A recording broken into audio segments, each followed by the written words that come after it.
Israel और Hamas के बीच युद्ध का आज 10वां दिन है। एक तरफ इजरायली वायुसेना है जो गाजा पट्टी में हमास के ठिकानों पर चुन चुन कर रॉकेट बरसा रही है, तो वहीं पीएम बेंजामिन नेतन्याहू हैं जो हमास को नेस्तनाबूद करने की कसम खा चुके हैं। वहीं दूसरी तरफ हमास को अब आतंकी संगठन हिजबुल्लाह का साथ भी मिल चुका है, जिसने इजराइल की मुश्किलें कई गुना तक बढ़ा दी हैं। खैर, ये तो हुई खबर। अब मुद्दे पर आते हैं। युद्ध में जान माल का नुकसान तो होता ही रहता है, मगर उसका एक और बड़ा नुकसान पर्यावरण पर भी है। इजराइल हमास की ही नहीं, किसी भी युद्ध का पर्यावरण पर बहुत बुरा असर पड़ता है। हालांकि पर्यावरण पर रक्षा क्षेत्र के असर की चर्चा बहुत कम होती है, क्योंकि डिफेंस को सबसे ऊपर माना जाता है। बम, गोला बारूद, इसके अलावा और भी दूसरी मिसाइलों के इस्तेमाल से पर्यावरण को नुकसान पहुंचाने वाली ग्रीन हाउस गैसेस बड़ी मात्रा में निकलती हैं। इसी पर चर्चा के लिए इस वक्त हमारे साथ स्टूडियो में जागरण प्राइम के डिप्टी एडिटर एसके सर मौजूद हैं। इसी पर सर हम आपसे चर्चा करेंगे, मगर सबसे पहले शुरुआत उसी सवाल से करते हैं कि कोई युद्ध, क्योंकि हम देखते हैं कि डिफेंस का क्षेत्र कई गुना तक बड़ा है और व्यापक है, और युद्ध होता है तो अक्सर लोगों का ध्यान सिर्फ आंकड़ों पर जाता है। इतने मौत, इधर की तरफ से इतनी मौतें हुई, वहाँ से इतनी मौतें हुई, या फिर किसी क्षेत्र पर कितना कब्जा किया, मगर एक पर्यावरण पर भी उसका बड़ा नुकसान होता है। ये नुकसान किस तरह से हम इसका आकलन कर सकते हैं, कैसे देखा जा सकता है? देखिए, आपने सही कहा कि जब युद्ध होता है तो उसमें जो नुकसान होता है, या मिलिट्री सेक्टर से पर्यावरण को जो नुकसान होता है, उसकी चर्चा बहुत कम होती है, क्योंकि डिफेंस ऐसा क्षेत्र है कि किसी भी देश के लिए उसकी अपनी सीमा की रक्षा सबसे महत्वपूर्ण बात है। तो इसलिए पर्यावरण का मुद्दा वहाँ पर सेकेंडरी हो जाता है, गौण हो जाता है। रक्षा की बात सबसे पहले आती है। आपने कहा कि किस तरह से नुकसान होता है, तो अभी इजराइल और हमास के बीच जो युद्ध चल रहा है, तो उसमें देखें तो शुरू में हमास ने दावा किया था कि भाई हमने 5000 रॉकेट दागे हैं इजराइल के ऊपर।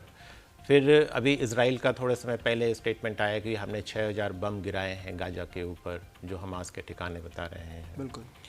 तो इनसे, ये जो बम से या मिसाइलों से जो हमले हुए, तो इसमें 2 तरीके से नुकसान होता है। एक कह सकते हैं डायरेक्ट, दूसरा इनडायरेक्ट। डायरेक्ट तो ये हुआ कि बम फटा तो उससे जो गैसें निकली, carbon dioxide, sulphur dioxide, nitrogen oxide वगैरह, और उससे बिल्डिंगों को नुकसान हुआ, जो इंफ्रास्ट्रक्चर है उसको नुकसान हुआ।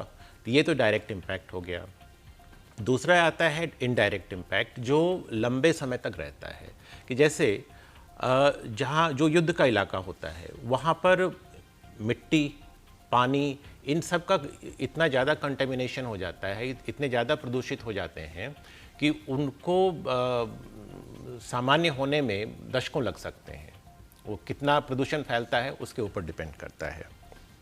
अभी जैसे अभी लेटेस्ट जो डेटा है कि भी गाजा में करीब 5000 इमारतें गिर गई हैं, ध्वस्त हो गई हैं। तो इमारत जब गिरती है तो उससे धूल, मिट्टी, सीमेंट, एस्बेस्टस, इस तरह की चीज़ें निकलती हैं, ठीक है, और उसका एक मलबा जो होता है वो काफ़ी होता है। तो ये सारी चीज़ें जो है ये पर्यावरण को नुकसान पहुंचाने वाली होती हैं। युद्ध में हम देखते हैं कि ग्रीन हाउस गैसेस भी बड़ी मात्रा में निकलती हैं, उसका पर्यावरण पर असर किस तरह से होता है? ग्रीन हाउस गैस जो है वो मेनली उसका इम्पैक्ट आता है ग्लोबल वार्मिंग पर, कि जब ग्लोबल वार्मिंग होगी, मतलब जब वातावरण में जब कार्बन डाइऑक्साइड और इस तरह की गैस की मात्रा जब अधिक हो जाती है, तो उससे ग्लोबल वार्मिंग बढ़ती है, यानी कि तापमान बढ़ता है वातावरण का।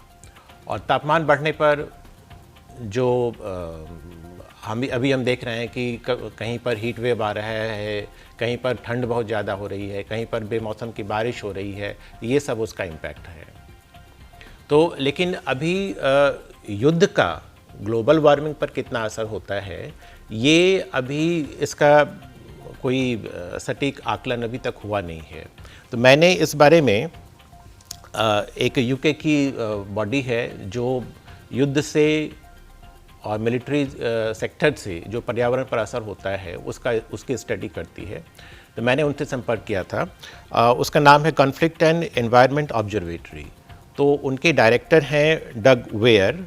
तो उन्होंने बताया कि अभी तक इसका कोई जो आकलन की प्रक्रिया है, अभी तक ये अभी शुरुआती स्टेज में है। और इसका आकलन करने के लिए हमें जो हमले हो रहे हैं तो उनका असर तो है ही, इसके अलावा जो रिकंस्ट्रक्शन में जो प्रदूषण फैलेगा, तो रिकंस्ट्रक्शन में कैसे फैलता है कि जो कंस्ट्रक्शन का जो मटेरियल है उसमें सीमेंट एक इम्पॉर्टेंट फैक्टर है। तो सीमेंट की वजह से आप ये मानिए कि दुनिया में हर साल जितनी कार्बन डाइऑक्साइड गैस निकलती है उसका लगभग 7 से 8% अकेले सीमेंट प्रोडक्शन से होता है। अगर हम इजराइल और हमास या फिर इजराइल और फिलिस्तीन के युद्ध को एक तरफ रखकर दूसरे युद्धों का, पुराने युद्धों का जिक्र करें, जैसा हाल ही में रशिया और यूक्रेन के बीच युद्ध हुआ, उसके पहले भी कई तरह के युद्ध हुए, उन युद्धों का प्रभाव अब तक हमें देखने को मिल रहा है, वो किस तरह से असर डाल रहे हैं अभी तक हमारी जीवन शैली पर? रूस यूक्रेन युद्ध से पहले इसको थोड़ा सा अगर हम और पीछे जाएं तो 1990 में इराक ने कुवैत पर हमला किया था, उसको पहला खाड़ी युद्ध माना जाता है। तो उस समय कुवैत के करीब 700 ऑयल फील्ड पर उसमें आग लग गई थी, लगाई गई, जो भी कहें उसको, युद्ध के दौरान सब चलता है, तो इसलिए तो करीब 700 ऑयल फील्ड थे जिनमें आग लगी हुई थी। तो इतना ज़्यादा उससे प्रदूषण फैल रहा था, जब ऑयल फील्ड उससे जब कितना धुआं निकल रहा होगा इसकी कल्पना की जा सकती है। वो करीब 1 साल तक चला था, उसको पूरे को बुझाने में, आग जो लगी थी उसको बुझाने में करीब 1 साल का समय लगा था, यानी कि 1 साल तक वहाँ से प्रदूषण फैलता रहा। तो वो जो प्रदूषण था उसमें यूएन का एक आकलन है कि उससे जो धुआं था वो करीब 1200 किलोमीटर तक फैल गया था, ठीक है। और जो जब आप ऑयल फील्ड में आग लगती है या इस तरह की जब चीज़ें होती हैं ना, तो जो क्रूड ऑयल है वो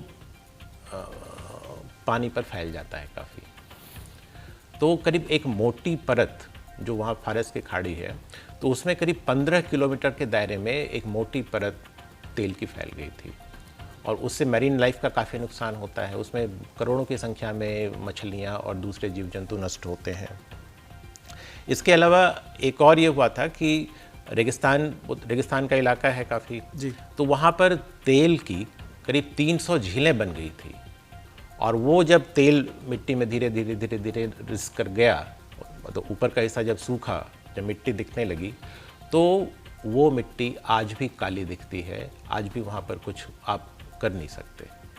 यानी कि इसी बात से भयावहता का आप अंदाज़ा लगा सकते हैं कि वहाँ की जो मिट्टी है वो अभी तक, मतलब यानी कि 30 साल हो चुके हैं, 3 दशक पूरे हो चुके हैं, और अभी तक मिट्टी वहाँ की काली है, और 1 साल तक वहाँ पर धुएं का गुबार है वो जो आसमान में अभी तक नज़र आता है। इसी बात से उसकी भयावहता का आप अंदाज़ा लगा सकते हैं कि कितना भयावह होगा उस दौर का मंजर, या फिर अभी तक के मंजर की अगर हम बात करें। खैर, एक सवाल और मन में आता है कि युद्ध यहाँ पर एक और मैं बता दूं कि आपने एक यूक्रेन का सवाल किया था ना, तो उसका भी बता दूं कि लास्ट ईयर जो पर्यावरण सम्मेलन हुआ था COP27, तो उसमें यूक्रेन की तरफ से आंकड़ा आया था, क्योंकि वो यूक्रेन का था, क्योंकि वो एक पक्ष है उसमें, इसलिए उस पर कितना भरोसा करना या नहीं करना वो अलग बात है। लेकिन यूक्रेन का एक पक्ष था कि जो फरवरी में रसिया ने अटैक किया था यूक्रेन के ऊपर लास्ट ईयर, तो नवंबर तक जो हमले हुए थे बम से, मिसाइल से, तो उससे करीब 330 lakh ton greenhouse gas का एमिशन हुआ था, निकली थी उसमें से।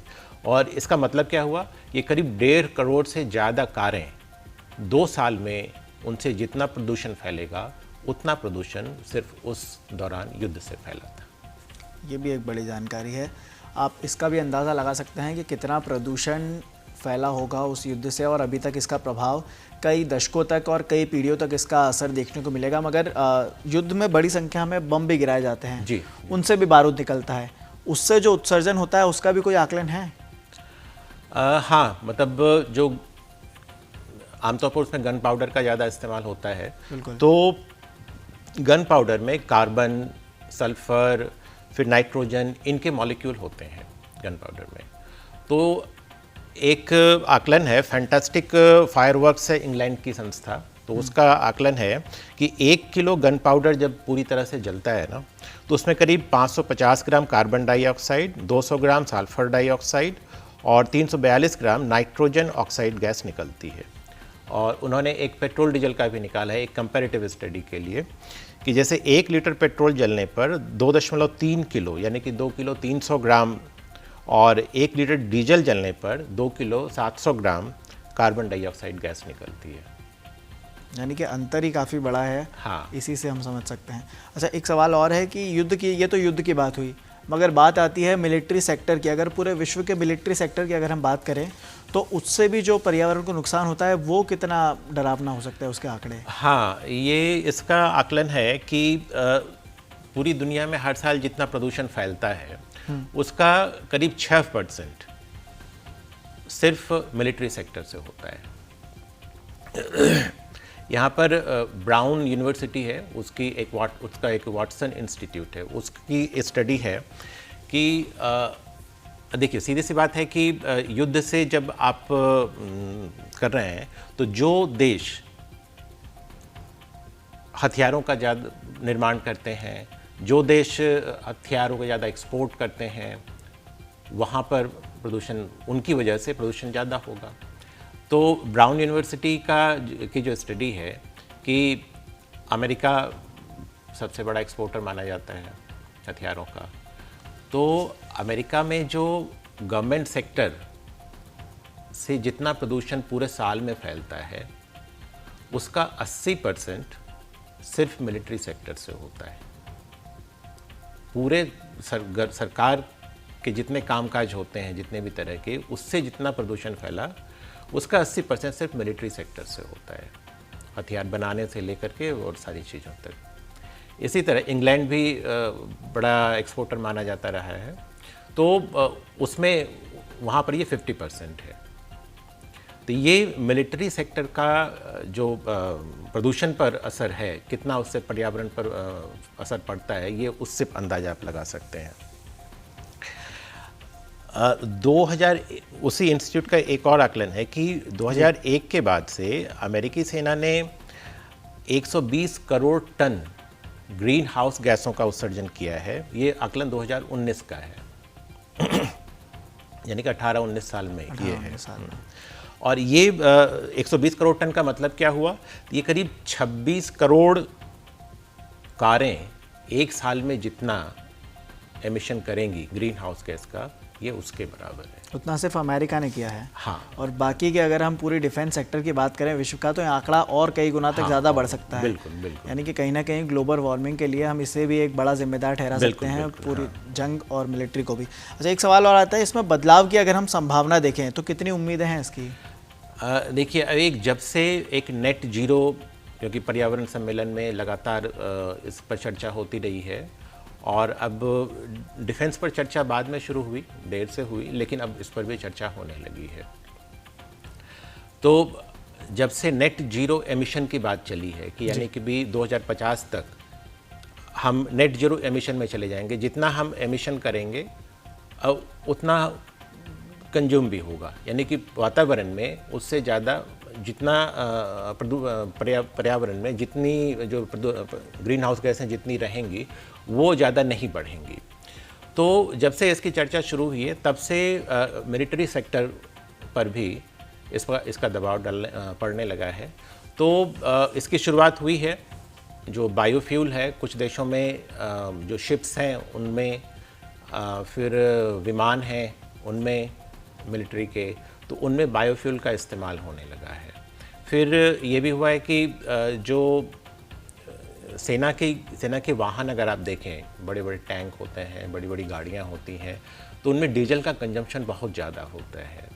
तो अब उनका भी इलेक्ट्रिफिकेशन किया जा रहा है, इलेक्ट्रिक गाड़ियाँ वहाँ पर भी आ रही हैं। इसके अलावा और इस तरह के इक्विपमेंट बनाए जा रहे हैं जिनमें बिजली कम खर्च हो।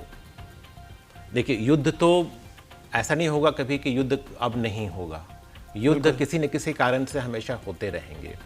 इसलिए अब कह सकते हैं कि मतलब ये प्रदूषण का या पर्यावरण का दबाव है कि लोग युद्ध के लिए तो तैयार रहते ही हैं या तैयारी कर ही रहे हैं, लेकिन उसमें ये भी देख रहे हैं कि भाई इसमें प्रदूषण कितना कम हो, पर्यावरण पर इसका कितना कम असर हो।